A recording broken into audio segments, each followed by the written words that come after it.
Of the contenders, who stands the best chance to win the Big 12 in 2023? Can the Big 12 make a college football playoff? Multiple teams in the playoff? Or could a dark horse rise and make a run this season? This is the Locked On Big 12 preview.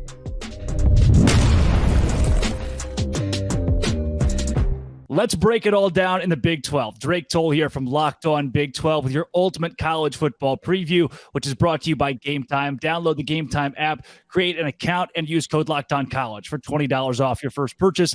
Last-minute tickets, lowest prices guaranteed.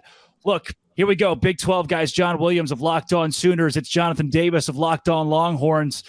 You got Kansas State and Texas Tech who could make a run at it. Both of those teams would like to make a case for the Big 12, but you guys seem like the big dogs. Now, I got to be honest. I'm sleeping with my ex right now. That's what it feels like, right? She's still living in the house, and I got to find a way to kick her out. Texas and Oklahoma have 1 year left of the Big 12. What can they do to win this conference? Jonathan, we start with you. Texas, the big dog in the Big 12, as the highest rated team in the coaches poll. If this squad is going to make some waves in their last year in the conference, what's got to go right?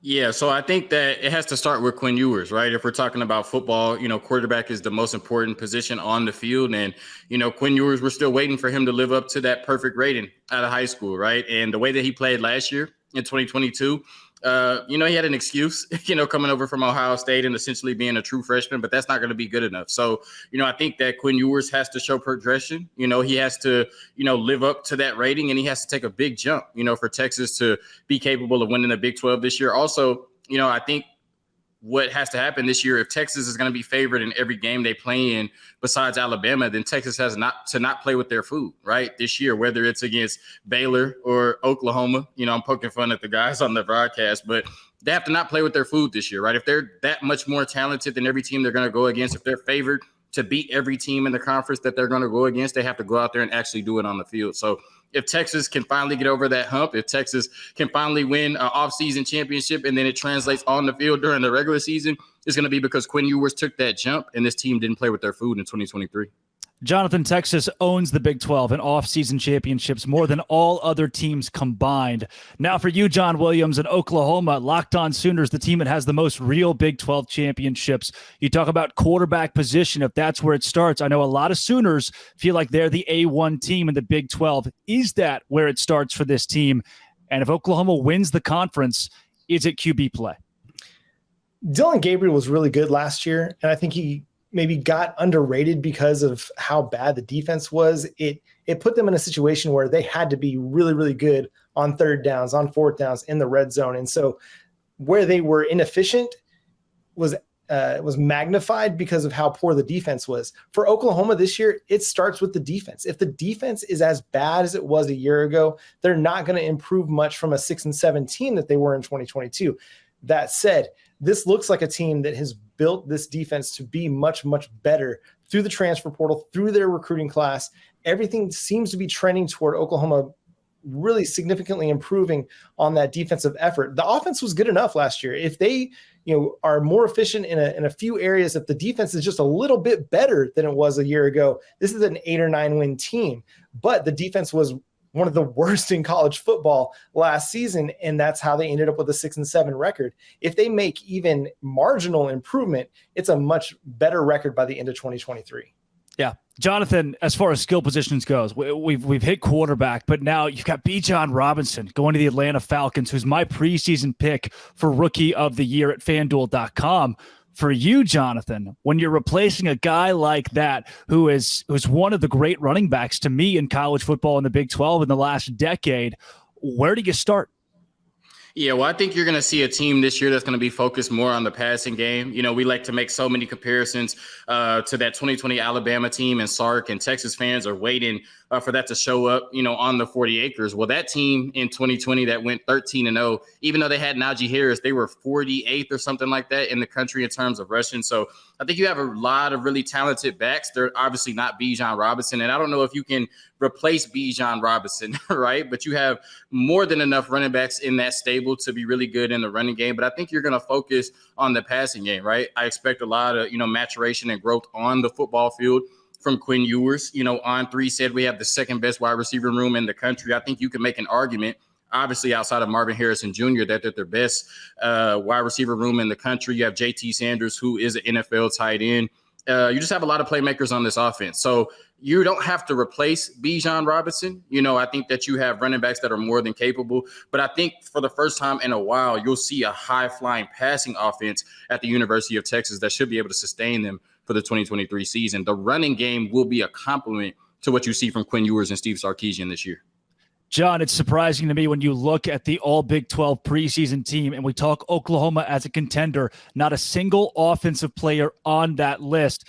Is the OU offense underrated? Is this team going to struggle and be led by the defense under Brent Venables? Or is there a way this team wins the league because the offense shows up? I think the offense is still going to be really, really good. Now, we talk about Bijan Robinson going off the NFL. The Oklahoma Sooners lost several starters of their own. They lost their leading rusher in Eric Gray, their leading receiver in Marvin Mims, arguably the most important player on their team in a emotional capacity in Braden Willis, the tight end who caught 7-8 touchdowns last year. They lost 3 starters on the offensive line. There's a lot of optimism. There's still a lot of talent on that offensive side of the football. And unlike what maybe Texas is going to do, if Jonathan's prediction's right, they're going to air it out. I really expect Jeff Lebby and this offense to ground and pound. They've got a great group of running backs led by Javonte Barnes and Gavin Sawchuk, who were 4-star players in the 2022 cycle. This running back room is going to be the lead dog for this offense. I think they're going to lean heavily on the running game, especially as they try to figure out the wide receiver position a little bit, but they're going to throw the football. I mean, Dylan Gabriel is going to be getting the ball put in his hands in key situations because he's a very experienced player. He's potentially going to end up top 10 in college football history in passing yards by the end of the year. But again, it comes back to being more efficient on 3rd down, being more efficient on 4th down in the red zone. And if they're more efficient in those areas, the offense takes a step forward despite the losses that they have. Now they've got a good offensive line that's going to come together with an experienced left tackle in Walter Roust, a guy in Tyler Guyton that Florida State's Jared Verse, a future top 10 pick, said was the best offensive tackle that he's ever played against. His words, not mine. An athletic player that's going to be able to make some noise in NFL draft circles come the spring. But, I mean, it's all going to lean on the running game, I think, as they're trying to figure out the offensive line, the wide receiver group. And Javonte Barnes, Gavin Sawchuk, they're going to have a big, big seasons this year. Guys, what I like about this from both of you guys is naming people that others in the conference can watch out for. Every week that Oklahoma and Texas are on the field, those are the guys that are going to get it done. So if you're around the Big 12, you're a TCU fan, these are the dudes you look out for. If you're around the Big 12 and you're not an Oklahoma, you're not a Texas fan, you look at Texas Tech, whose offense this year, you have question marks. After last season, it was stagnant at times, but they're still a contender. Look at Kansas. You have a preseason all Big 12 quarterback with Jalen Daniels and running back with Devin Neal. I think Kansas can be a dark horse in this conference. And then I point to Kansas State. Will Howard had some great games at quarterback for Kansas State last season. And if he shows up with the A game like he did against a team in Baylor that they won 31-3 against on the road, if that's the Will Howard you get, Kansas State's going to be dangerous. But, guys, I want to flip it to defense now for Texas, Jonathan. Defense has been the question mark at times, again, in this last decade where the Longhorns have struggled. But I look at a guy like Byron Murphy. I look at a Jalen Ford, and I just think these Longhorns, they've got some dudes on that side of the ball. Yeah, no, definitely. And when you lose a DeMarvion Overshown, a Keandre Coburn, and a Moro Ojimo to the NFL draft, you have to wonder how you'll come back from that the next year, especially when you didn't have anybody drafted the year before. This is new territory for the University of Texas, right? But I think we're year 3 under Pete Kwiatkowski. We've had the same defensive staff all 3 years, and I think you saw, that materialize on the field last year. You talked about some really good players at every level, right? Byron Murphy, a preseason first team Big 12 pick. Jalen Ford, who should have won the award last year, Big 12 Defensive Player of the Year, is the early preseason pick for this season. But one player you didn't mention, and he's kind of, we don't know what we're going to get from him because he just got to the team. And I'm surprised you didn't mention him, Drake, because you're a closet Arkansas fan. But Jalen Catalon, coming over in the transfer portal, a former all-SEC safety. I think if he can play 10-plus games for Texas this year, if he can stay on the field, we're talking about a defense that not only will be good, not only can pick up where they left off last year. I think you're looking at a defense in Austin, Texas that could be borderline elite if they get elite play from Jalen Catalon at the safety position. You look at Ethan Downs, John, that's the first one that pops off for me for Oklahoma. And Jonathan, thanks for calling it out. There was an Arkansas emblem in the back during the open, so couldn't hide it for too long. John, for you, this defense at OU, Brent Venables, one of the best minds in the game. It didn't come together last season, but in year 2, it has to if Oklahoma's going to win the league. It absolutely has to, and I think it's going to. They've made some significant additions in the transfer portal. Look, we can start with Dasan McCullough, who was a true freshman All-American, had 4 sacks, primarily as an edge rusher last year. The dude's an elite athlete, and he's going to be playing cheetah linebacker. He can cover. He can rush the passer. He can play in space. He's just an elite athlete that's going to be able to do everything you want him to do. They added Reggie Pearson from Texas Tech through the transfer portal. This is a big hitting safety. If everybody remembers the Oklahoma-Texas Tech game, hit Eric Gray so hard he probably should have been put in the concussion protocol, but wasn't. Hit Dylan Gabriel so hard in overtime of that game that Gabriel had to sit out of play. I mean, dude is a thumper, and he's going to bring an edge to Oklahoma's defense. They also added Rondell Bothroyd out of Wake Forest, who had 13 sacks over the last 2 seasons, 24 and a half tackles for loss in that same time frame. A really, really good edge rusher as well, to add to Ethan Downs, who was Oklahoma's lone Big 12 preseason selection. He had a really strong finish to the season with 7.5 tackles for loss over Oklahoma's last 3 games last year. It all starts up front, and they've made significant additions along the defensive line to try and bolster their depth, add girth. There's been a big emphasis on adding weight and adding size. Last year, they had 1 player over 300 pounds. This year, they're going into the season with 5, including a guy like Dejon Terry, who's upwards of 330 pounds coming over from Tennessee in the transfer portal. So a big emphasis on really stacking the defensive line with depth, but then also, making sure that linebacker group isn't as strained with snaps as they were last year. Their 3 starting linebackers all played over 900 snaps. Only 2 players had more snaps in FBS than Danny Stutzman did last year, and they were both part of the group of 5. So trying to utilize the depth that they have, which again, over the last 2 off seasons, through the recruiting ranks, through the transfer portal, they've added really good, talented players through the linebacker class, including Kobe McKenzie, who was committed to Oklahoma, flipped to Texas, committed back to Oklahoma in the 2022 recruiting cycle. So that's a fun one. But you're going to start to see a lot of these guys. Jaron Kanik is going to be a player at linebacker that's going to take a step forward as well. That it's going to help this whole defense come together. Yeah, John, you talk about girth. TCU's got a kid who's 455. So we're going to have to put that conversation on hold and give that one to the Horned Frogs. But look, offense, defense, obviously it aligns for both of these squads to be considered contenders in the Big 12, along with teams like Kansas State and Texas Tech. But look, I'm 22, right? I'm in the TikTok era. I have about a 30-second attention span, so that's what I'm going to give you. Jonathan, is Texas going to win the Big 12? 30 seconds, go. Yes, Texas is going to win the Big 12 this year. I know I've been saying that since 2009. I know you've been hearing that on whatever social media app you're on since 2009. But yes, like I said, the Alabama game withstanding every other game they're going to be favored in. I think this is the year 3 is Steve Sarkisian, too talented. They don't play with their food this year. They win the Big 12. They end up in Arlington in December, hoisting that trophy. John, same thing. Is Oklahoma going to win the Big 12? I would love to come into this thing being very confident and saying, yes, they're going to. But the reality is I don't think they're going to.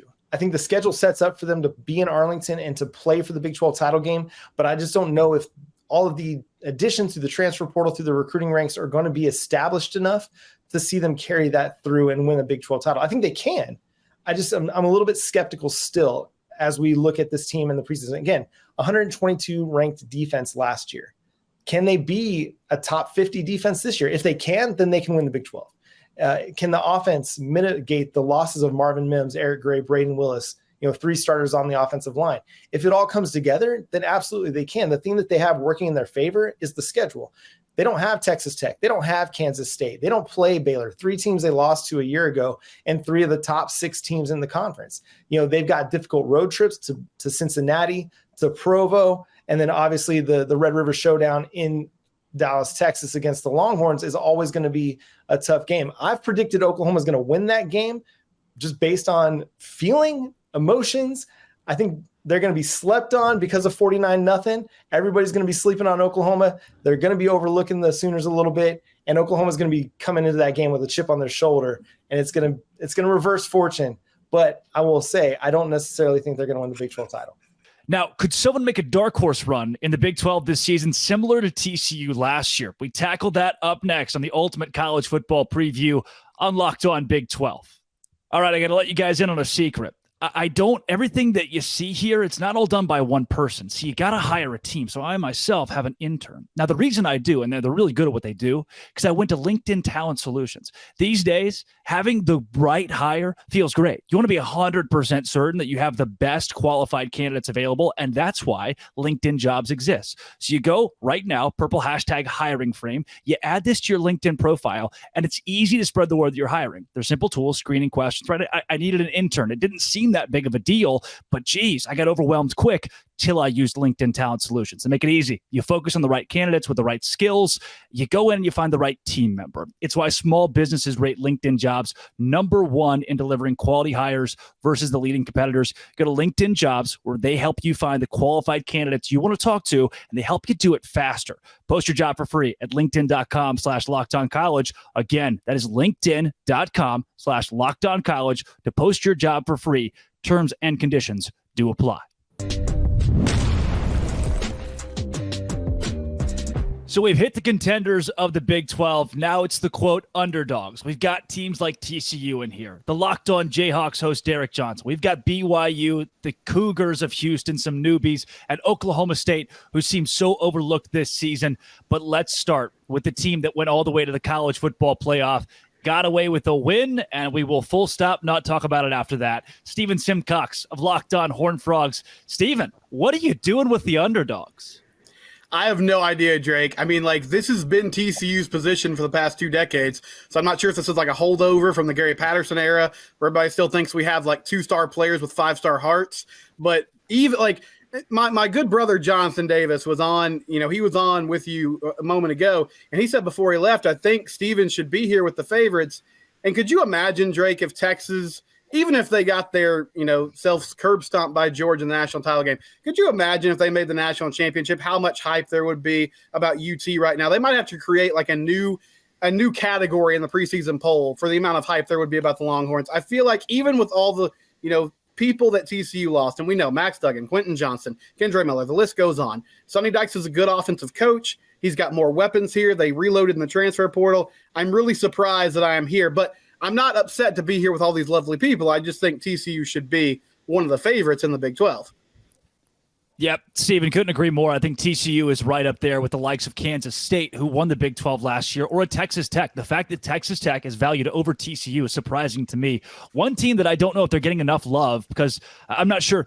Derek Johnson of Locked On Jayhawks, I assume the majority of Kansas fans understand there is a football team, especially with Jalen Daniels and Devin. You have the preseason best quarterback and one of the best running backs here in the Big 12, and you're not getting a lot of love. Are you surprised by that? No, it makes sense. The defense struggled last year. You give up 35 points per game, and obviously there's not the track record, right? You want the history to make you feel like you're going to be good about your pick. I will say this, though. If you put the blindfold on, Oklahoma, you put the blindfold on Kansas, right? If we want to look at this positively. Kansas brings back Jalen Daniels, preseason Big 12 Player of the Year. Dylan Gabriel, really good quarterback. There are actually 3 teams besides Kansas in the Big 12 who bring back head coach, offensive coordinator, defensive coordinator, quarterback. Kansas, Oklahoma, Texas, Kansas State. The other 3 are being seen, maybe not, depending where you want to put Kansas State, at that kind of top in the conference. So you have the elite offense. You have 10 of 11 starters back on offense. If the defense can just get better, they were number 2 in points per game last year. They were number 1 in yards per play. They were number 1 in rushing yards per play, number 1 in passing yards per play. Why not us? We got Locked On Houston and Locked On BYU. That's Locked On Coogs and Locked On Cougars, both with us here. But you guys are new, so I'm going to go to one of the returners, one of those hateful 8, and that's the Oklahoma State Sooners. Locked On, that'd be the Oklahoma State Cowboys, with Cody Stovall of Locked On Oklahoma State. Cody, you remind me a lot, I said, of Robert Earl Keen, one of the greatest musical artists of all time. He'll never be a star, and never gets enough love. Is that how you feel in an offseason where everybody's talking about how bad Oklahoma State's going to be? Of course. I mean, it doesn't I kind of get it, right? Oklahoma State had its worst season since 2005. Mike Gundy had some things he had to address, obviously, in the offseason. But yeah, we are not having the conversation about how the transfers that we did bring in all fill gaps instantaneously. The quarterback room is going to be better. The running back room should be massively improved. And this is a crazy talented defense. Yeah. So yeah, I don't understand exactly the disrespect. I get it. We're in a prove it scenario, but this is where Gundy actually thrives. Talking of disrespect, Parker Ainsworth, people are really low on the Houston Cougars in everything but basketball. Is there something Houston can do, right? We had the conversation about Big 12 contenders. Houston doesn't have to win the Big 12 to get respect. What does this team have to do for just that word, just respect? I think there's a competitive element to it. I think a lot of people look at the schools coming in as these little underdogs, right? UCF, Cincinnati, and Houston all being American Athletic Conference teams. But honestly, I think the big deal is that people don't look at Houston and realize like they have 42 new faces on the roster, brought in a lot of new guys, including transfers from Big 12 schools. Quarterback Donovan Smith looks like he will win the starting job, and he will at least be the goal line quarterback. He was Texas Tech's guy to start the year last year, right? You have Mathis from West Virginia. I've talked with Cody about Boogie from Oklahoma State as wide receiver, like a bunch of guys coming in, Ole Miss defensive end and stuff like that, like would transfer to any school in America and be like an impact guy. They come to Houston, it's like, well, Houston's still, it's like at some point, once you've changed all the pieces of wood in the arc, it's a different boat, right? Like at some point we're a different team. And I feel like we look more like a Big 12 team than people might realize. Jake Hatch, Locked On Cougars with BYU. I have held you to the end because you get more love than anybody else at the Locked On Podcast Company. Jake, man, this BYU team this year, after what I would call a disappointing year last season, you have the home win against Baylor. You think that, and I thought BYU could have been a playoff caliber team. How do you now bounce back, but do it in a Power 5 conference? Biggest thing is improvement on defense. Their metrics last year defensively were absolutely atrocious. They allowed programs like Arkansas to score on 6 straight possessions against them, measured in the 90s or the hundreds in terms of overall defensive metrics, top to bottom. They were 129th. They've got to improve defensively. They completely turned over that coaching staff, new defensive coordinator with Jay Hill coming in. That is going to be the big key for BYU. The offense should keep humming, but the defense is going to be a big key for them here in the Big 12. Yeah, when I look, Steven Simcox, Locked On TCU Horned Frogs, Johnny Hodges, I look at Josh Newton. I don't have a ton of questions about this defense. I like the TCU defense next season. What I don't like is the fact that there's nobody on the field with the last name Duggan across their jersey. What is TCU post Max Duggan? Yeah, it's a great question. I mean, I honestly feel like Chandler Morris has been around forever, but he hasn't really played in many games. So he's in a weird spot where he played against Baylor a couple years ago. Yeah, he did. He did play against Baylor. Sorry about that, Drake. Well, I'm not really sorry. I'm just kind of being nice to the host here. But yeah, Chandler Morris hasn't proven a lot on the field in game-like situations, right? And so that's going to be a huge question. But, you know, I feel like he's honestly like a great passer. It's funny, for the first 3 years of Max's career, we used all these great things. There were all these great things about him, but they were all intangibles. We talked about his grit, his heart, his determination, and he still showed that in his last season on campus, but he was actually also just a better quarterback as well. But I think Chandler is an accurate passer. I feel like he can do some special things with the ball in his hands. I really think the question is more about, you know, how do you replace the leadership that Duggan had on the field? We all watched him in the Big 12 championship game. It looked like he was, you know, almost having a heart attack out there in the end zone against Kansas State. He truly does leave it all out there. I think the team responded to him and rallied around him in a super special way. And so it's going to be tough to replicate that. And the only way to do it is to win games. Max, even when he struggled, you know, found a way to put together big drives late in games to lead that team to victory. And so now that's going to be Chandler Morris's job.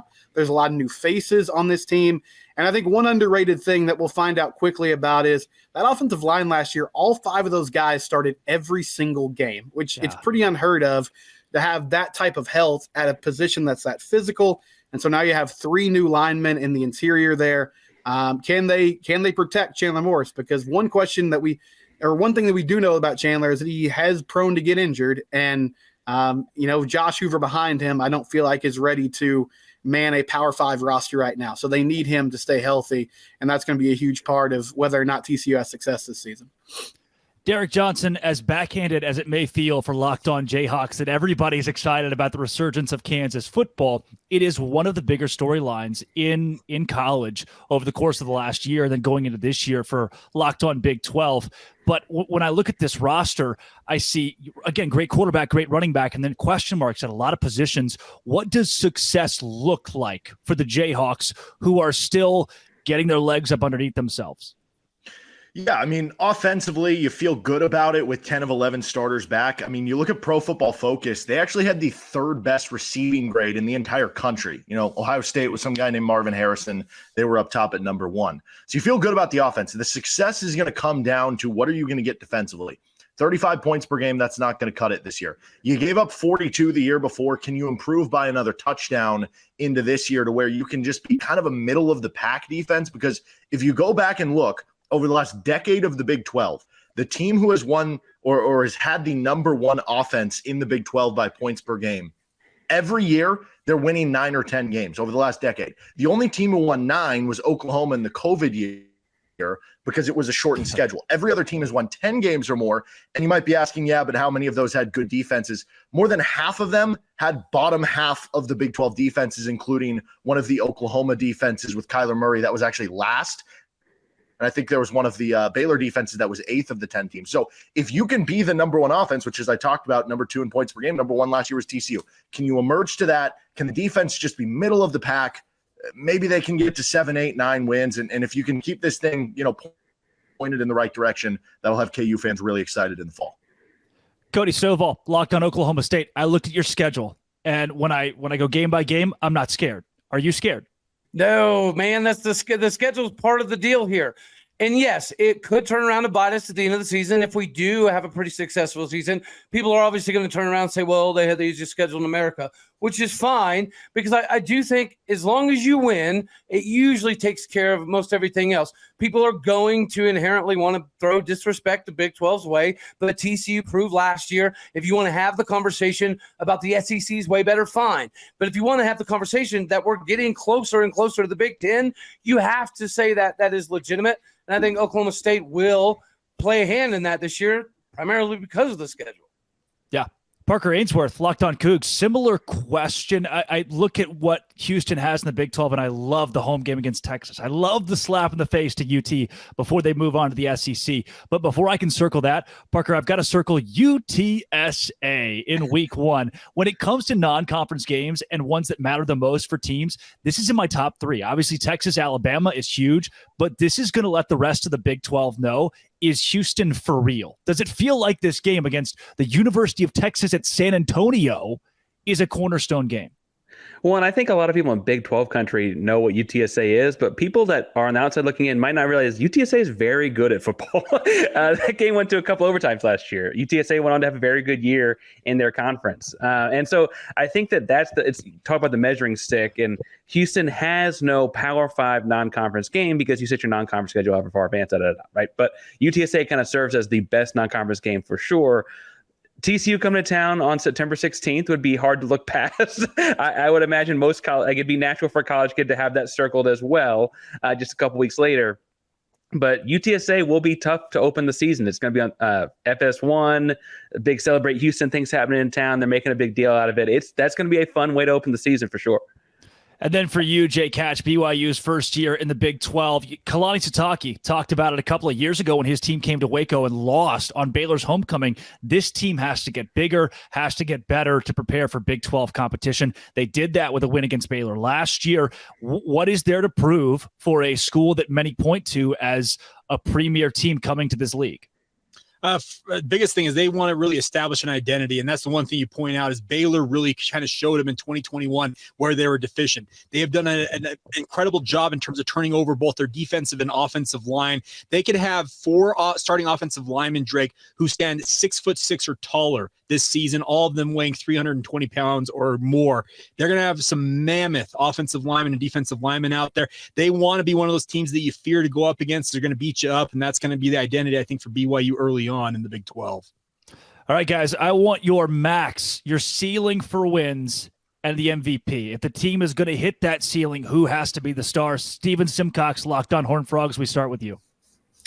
Yeah, I mean, I think the ceiling is honestly 11 or 12 wins. I can see that happening if everything breaks right. And if that's the case, then I believe your MVP is your quarterback in Chandler Morris. And he had a fantastic season replacing Max Duggan and found a way to use some of these new guys like JoJo Earl and Savion Williams coming back from last year. That would be, my guess on who was the star if they get to that maximum place. Derek Johnson, if you don't say 12 games for the Jayhawks, I will. I'll give you 9. I'll give you 9, maybe 10 if we go back to the offense thing. I think 6 or 7 is most likely. But, if everything clicks, the MVP here, it either has to be the training staff or just Jalen Daniels' health, right? They were 5-0 last year. You lose by 7 in a game to TCU where Jalen Daniels fumbles at the goal line and you miss a field goal. So, if I guess everybody's healthy, if specifically Jalen's healthy, you have one of the best quarterbacks in the conference, one of the best quarterbacks in the country, then sure, why not 9 or 10? Cody Stovall, to me, if this year is good, Oklahoma State stays good. If this year is bad, things spiral. What's the ceiling? Who's got to be that guy? I think the ceiling, probably 11 wins, right? Nobody's probably going to go unscathed. I would say the floor is a little bit higher than most prognostications have out there. I would put the floor at 8, primarily because of the schedule. MVP, I'm going to flip it on the other side of the field. I think for everything to do what we're supposed to, the defense has to show up, and that guy has to be Kendall Daniels. Now we'll go to Parker Ainsworth for Houston, man. They're the ones that people are dogging on outside of this league. Prove them wrong. Yeah, I feel like this team can be a 10-win team. Look at the schedule, too. I feel like that's a good ceiling to set for these guys. First year in the league. You get excited. You may drop one to Kansas State or something down the line towards the end of the season. But I think this could be a 10-win team for sure. And if I'm looking at MVP, it's easy to say quarterback and Donovan Smith. Obviously, he have a big say in that. I would also look at Matthew Golden, the wide receiver. I think he's underlooked by some. Some people see him as a potential All Big 12 candidate, and some people don't have him listed on their first 2-3 teams. So I think that's a name to keep in mind. Look at the Houston Cougars this fall. Jake Hatch, baby. What is BYU? Where can they get? Ceiling probably 9. I think that's probably where they probably would top out, just looking how things are looking going into the Big 12 here. But the biggest thing for BYU is what kind of player they're getting in Keaton Slovis. They're getting the dark horse Heisman contender that he showed early on during his time at USC, or are they getting more of what he showed last year at Pitt? That's going to be a big determining factor in any and all success BYU has. Well, guys, for the amount of people in here who said they have an easy schedule this year, can't be everybody. Law of averages, my friends. So best of luck to everyone. And my goodness, if one of you do not dethrone Texas and Oklahoma before they leave, if they don't go 1-11, I'm going to be upset at everybody. Will the Big 12 have playoff representation this season? That's next on the Ultimate College Football Preview on Locked On Big 12. So it's kind of sounds weird to say, but I am wearing shorts, but it feels like I'm not, because I have these new bird dogs and like German short hair, Labrador retriever, and the best pants in the world. What's best about the bird dogs too is that when you order right now, they send you a fun golf hat with it, which is my new favorite hat. So not only do these things look like Lululemon, but better, they fit like Lululemon, but way better. My mom thought they were Lululemon. They are I get compliments all the time. And I can't keep people off me. I keep forgetting that I'm wearing pants. See, these are all problems that you want to have. I love my bird dogs. I love my new hat. And all of that is because I went to birddogs.com/LockedOnCollege. They fit better than regular shorts. They have this cool invented cloud knit fabric. It looks like khaki, but it's got this really cool slimmer fit. And you don't have to sacrifice a moment, if you know what I mean. It's right now that you go to Locked On College. That's the promo code, Locked On College, at birddogs.com/Locked On College for a free white tech hat with your order. birddogs.com/Locked On College, or promo code Locked On College for that free white hat. You won't want to take your bird dogs off. I can promise you that. Here with the Ultimate College Football Preview and Locked On Big 12, John Williams from Locked On Sooners, Jonathan Davis from Locked On Longhorns. We've got the contenders in here. John, you talk college football playoff, something that Oklahoma is used to. They have been before. They have been on the cusp of winning a game before, but have not done so yet. If the Sooners, hey, Jonathan, you can't laugh because Texas hasn't been there yet. John, if the Sooners win the conference, they've got a great shot at going to the CFP. Is that where, and you just mentioned Oklahoma might not win this league. Are there even playoff expectations right now in Norman? I mean, you hear people talk and guys that are experienced in the program, and the expectation is playoff and national championship every year. Regardless of what's happened in the past, what happened a year ago, that's the standard. That's what Oklahoma is striving to live up to with, still that pursuit of an 8th national championship. But the reality is, again, you're still trying to build a Brent Venables program, Brent Venables team. You're trying to, come away from what Lincoln Riley and Alex Grinch's defense was at the end of their tenure and turn it into what Brent Venables had at Clemson, had at his previous tenure at Oklahoma. Can they get to the college football playoff? Maybe. I think, again, if things come together for this team and they have a top 50, top 40 defense, then yeah, they can win the Big 12. They can potentially make the college football playoff. But because of their strength of schedule, there's very little margin for error for them. If they have one loss, they still might not be able to make it in because they're not going to have a lot of strength on their schedule. They have to beat Texas if they want to make it to the college football playoff. They can't afford a loss to them and even run the table and still expect to maybe have a seat at the playoff, because there's a lot of really talented teams that are going to play a lot of tougher schedules. You look out in the Pac-12, I mean, that is going to be a very deep league and a very fun league this year. You think about Kansas State. I mean, I think a lot of people are sleeping on Kansas State this year. They bring back Will Howard, who might be the best quarterback in the conference after what he did a year ago. I know a lot of people are talking Jalen Daniels, they're talking Dylan Gabriel even, but I think Will Howard was phenomenal last year and was a big reason they had so much success. But for Oklahoma, I mean, the expectations are there, the standard is there, but I think they are going to fall short of it just because the strength of schedule is not there for them this year. If they run the table, they go 12-0 and they beat Texas, like I think they will, then yeah, they'll get there. But they can't afford a loss. They really can't, because SMU, Arkansas State, and Tulsa, that's not moving the needle for the College Football Playoff Committee when they consider non-conference play. Kansas State would consider itself a win away from the college football playoff last season. And this year they have the best offensive line in the Big 12, arguably the best quarterback, right? There are 3 or 4 guys who are in that conversation squarely. They have the best fullback in the Big 12, which is on par for Kansas State. They make a great case for being a playoff team and somebody that I'm at least watching out for as a pick to finish in the top 3 in this league after winning it last year. Jonathan, for you've got Steve Sarkisian, who has his best roster, not just at Texas to me, but in his career at any stop that he's been. However, the guy has still never won double-digit games.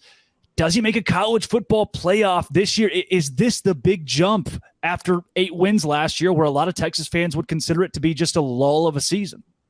Yeah, well, first, Drake, I have to say you did me wrong. You didn't have to hit me with I know you ain't laughing, live on the podcast. But, I will say I don't think that, Steve Sarkisian and the Texas Longhorns make the college football playoff this year, although there is a very clear path for them to make the college football playoff. I think there's going to be a lot of talented teams at the top that end up with 1 loss and they make it in over Texas. I think Texas starts their college football playoff runs next year when they expand to 12. But what I will say is 2 things have to happen, for Texas to get there, but they do have a path to get to the college football playoff. One, the conversation doesn't start for Texas until September 10th, right? What happens when you go on the road to Tuscaloosa and play Alabama in week 2? Because I think without a win in that game, then you cannot make it to the college football playoff period. I don't think there's another game on your schedule that has enough juice to propel you into that college football playoff conversation. And secondly, you either have to be a 1-loss Big 12 champion or an undefeated Big 12 champion to make it into the college football playoff this year. So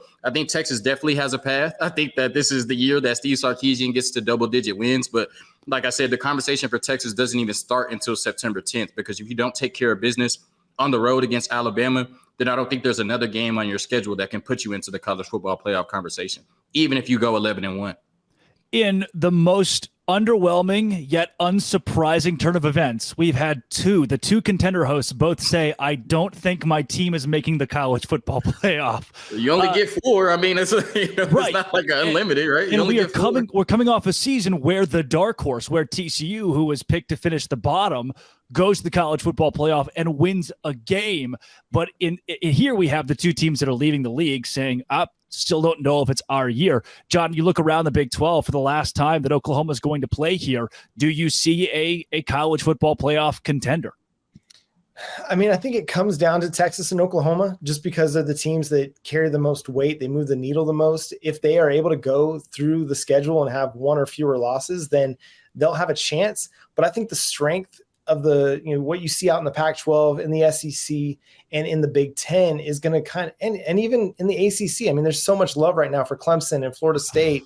UNC could make a run with Drake May. I mean, there's a lot of really talented programs out there that is going to make the conversation a little stuffy. I mean, it's going to be difficult for a Big 12 team, I think, to move the needle because, I mean, yeah, there's a lot of depth to the conference, but I mean, there's not a lot of big time names, big time programs that are moving the needle right now. I mean, that Texas game against Alabama, that's going to be huge for that program, but it's going to be huge for everybody in the Big 12 too. If Texas goes into Tuscaloosa and beats Bama, I mean, Texas is going to have the target even bigger on their back because a win over Texas who beat Bama helps improve everybody's strength of schedule. And I think that's going to matter. But again, it's going to come down to one or fewer losses. There's not going to be a 2-loss Big 12 team getting into the conference or the college football playoff. And it might take an undefeated Big 12 team getting into the college football playoff. Wow, John, I want to take a second to hone in and sit on what you just said. It might take an undefeated Big 12 team, whereas last year it wasn't even the Big 12 champion who made it to the college football playoff in TCU, obviously them beating Michigan and going to the national championship, where we will full stop and not talk about what happened there. Jonathan, as for the newcomers this season, we've missed that. Nobody has mentioned BYU yet. We haven't heard a lot about UCF and what they're going to bring to this league, or Cincinnati or Houston.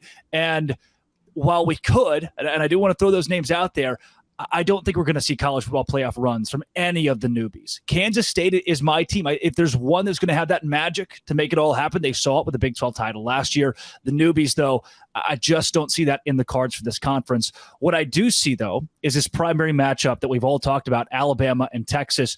Jonathan, if Texas is going to beat Alabama, does the entire script change? After that, do you then say, all right, this Texas team is college football playoff bound?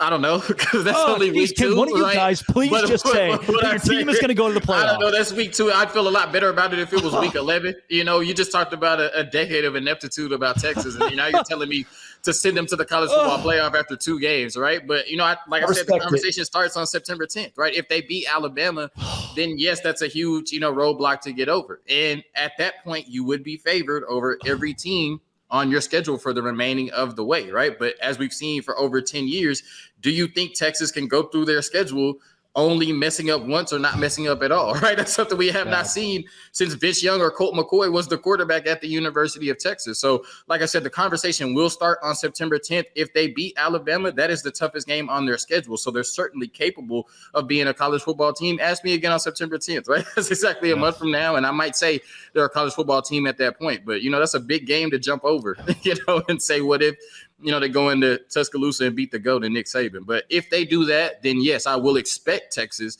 to make the college football playoff and win the Big 12 championship, because there is not another opponent in front of them that Texas should lose to. What they will do, not sure, but Texas should not lose to anybody on their schedule other than Alabama.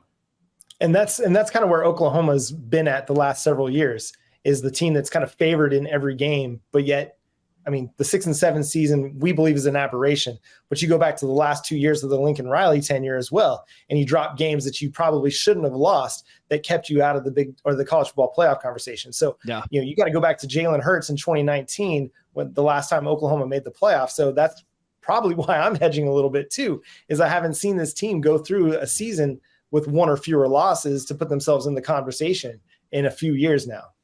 Jeez, you're both the teams that leave this conference and try to kill it, and then you hijack this show because neither of you will say that you want to make the college football playoff. John, can you just can somebody just say they want to make the college football playoff? It's funny. It's a lose-lose for me, because if I come on here and say Texas is going to the college football playoff, we're going undefeated, whatever, then I'm just that Texas fan that's been wrong for the last 10 years, right? So if I come on here and be humble, now I'm too humble, right? It's a lose-lose for me as a Texas fan, right? Jeez, guys, there's so much humility in the Big 12 now with the 2 biggest brands thinking they needed to leave. You guys belong. To me, right, I'll come out and say it. I think Kansas State can be a college football playoff contender and can make a college football playoff without surprise. I want to put it on the table that if that happens, if Kansas State goes to the CFP, we shouldn't be shocked. Should we be shocked if a Texas Tech does the same? I think shock's probably the right word, but it would be a lot like TCU. And since we just saw it happen in Fort Worth, I don't think anybody is going to be really fawning over a Texas Tech. You'll go, okay, if that's what the Big 12 does now, if somebody comes out of the ashes and wins the Big 12, goes to the college football playoff, then that's great. But John, I'm going to make both of you guys do it. John, Oklahoma makes the college football playoff in 2023. Shocking as it is to you, 30 seconds. What happened? What happened for this team to do it? Well, the defense became a top 30 defense. They went from being one of the worst defenses in college football to being one of the best. And that comes from a pass rush that becomes not just good, but great. It comes from a secondary that becomes turnover happy. They just become ball hawks in the secondary, led by Woody Washington and Billy Bowman and Peyton Bowen and Reggie Pearson and Key Lawrence and Josiah Wagner, a true freshman, and Gentry Williams, a sophomore. This secondary starts just creating turnovers all over the place. The pass rush just creates havoc in the backfield for both the quarterback and the running game. And that's what has to happen for Oklahoma to make the playoff. And I think it could. I really do think it could. I'm just at this point where I want to see it. I have not seen an elite Oklahoma defense in a really, really, really, really, really long time. And so to expect it, we're not quite there yet. But I do think that they've got the pieces that they're putting together for them to become a really good defense this year. But will it be enough for them to make the playoff? Possibly. We'll see. You guys have both proven you're objective journalists. I get it. Jonathan, 30 seconds. Please just brag on the Longhorns a little bit. Yeah, my brother John doesn't understand the concept of 30 seconds. It's like if you're in the plank position for 30 seconds, that's the 30 seconds he's using. John, you never worked in local news, did you? But I'll say if Texas makes the college football playoff, Quinn Ewers was a Heisman candidate. I think he puts together a top 3, 4, 5, maybe season in college football if they were to make the college football playoff. I think that they don't play with their food. Like I said, they go out there and beat the teams that they're supposed to beat. I think they're an elite offense under Steve Sarkisian for the first time at the 40 acres if they make the college football playoff. I'm talking top 5 to top 10, and I think they have a defense that may not be elite, but does not lose you any games and keeps you in every game. If all of that happens, then Texas will make the college football playoff in 2023. Of course, if they beat Alabama on September 9th. Well, Jonathan, John, I love you guys both. I won't see you here next year. This time next year, I will not. You'll be on a different show doing a different preview. So in the most respectful way possible, I hope you both go 1-11 and neither of you make the college football playoff. What other teams make the college football playoff this season? The Ultimate College Football Preview continues with a look at the top teams from each conference. Follow Locked On Big 12 to catch that conversation, or check out another conference preview by subscribing to all the Locked On Conference shows wherever you get your podcasts.